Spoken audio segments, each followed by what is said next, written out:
All right, Todd's back. Just catching up on football Sunday, about how it all went. For some of you guys, did you park yourself on a couch, Goldie? Did you park yourself on a couch all afternoon? Yeah, threw it on social media too. Here's where I am. If you need me, don't need me. Sorry. Now, I asked for 18 days a year, right? Oh. There's a lot of days in the year. Okay. I only asked for 18 to just let me sit there and watch football. Well, that was my question. Like, was Karen okay with you just literally She doing was. nothing? Nobody told the kids.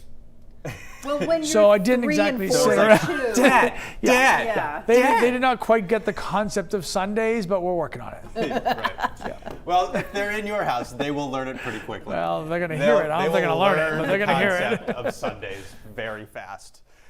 All right, good Monday morning. Good Monday morning. I hope you had a nice weekend. Most of it was pretty good until, yesterday afternoon we got the rain, and we have some more rain out there this morning. Some of it is heavy up north, mountains to the Allagash. And there are some other spots, too, closer to the coastline that are getting some heavier showers as well, just a few along the south coast. This heavy cluster just came through Portland about an hour ago with some downpours, then Casco Bay and the islands, and now the mid-coast, Booth Bay Harbor, Wiscasset, seeing a few of those. We also have some heavy rain exiting the down east coastline, mostly south of Route 1, so some of those islands and peninsulas that jut out there got drenched. Looks like rain has tapered in Bangor and Brewer, but there may still be some mist, some drizzle, and it's definitely wet everywhere. The last 24 hours, almost every town has seen some form of rain. Dense fog, Bangor, Waterville, Bar Harbor, and Augusta right now. Just a quarter of a mile visibility. We got a front draped along the coast, stalled, so this low will travel along it, keeping us unsettled all day long. Tomorrow is marginally better, but this doesn't get very far. In fact, I don't expect bright sunshine to return until after this second front right here, which will also provide us with more heavier downpours Wednesday afternoon. So really Thursday, Friday are going to be the sweet days this week. Until then, keep that umbrella close by. You'll need it at times this morning. The commute will be slowed by fog as well. Midday, there's not a lot of rain out there, and if we're lucky, we'll see some brightening. Temperatures get above 70 by a couple of degrees, but it's not going to be, hot like it was last week or on Saturday. And then we'll bubble up some more showers and downpours late in the day. Some could be heavy. You can see some yellows and oranges in here, which means drainage issues in any of these downpours are looking likely. And that could happen again on Wednesday. We might receive another inch plus of rain with this frontal passage, which would be Wednesday afternoon, Wednesday night. And then we will clear out. Thursday afternoon looks beautiful. Friday looks stunning. Mid-70s, low humidity, and lots of bright sun.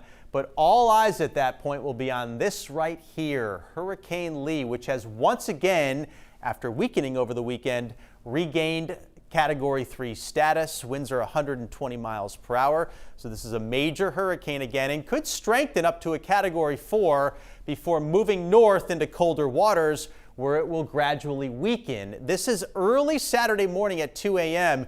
in a precarious position south and east of Cape Cod and the rest of New England.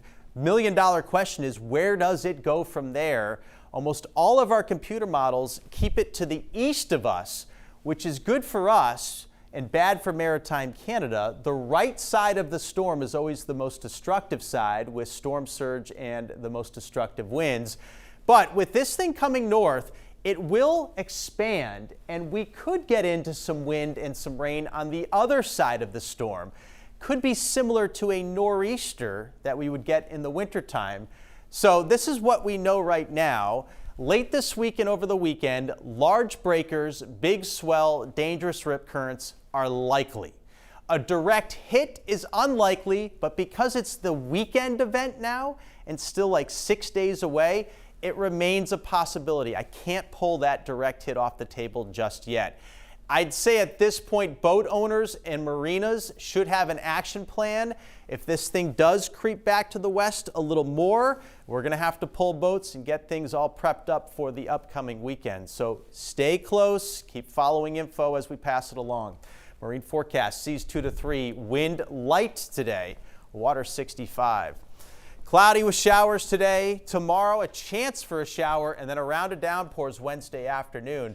The end of the week, though, does look very nice. Thursday afternoon, Friday will be in the 70s with lots of sunshine. That's good news because if we do have to put a plan into motion with a really close call from Lee or some form of strong wind, heavy rain, that kind of thing, we'll have time to do it Thursday, Friday, and we'll have good weather. We'll cooperate with us so that we can get those tasks done.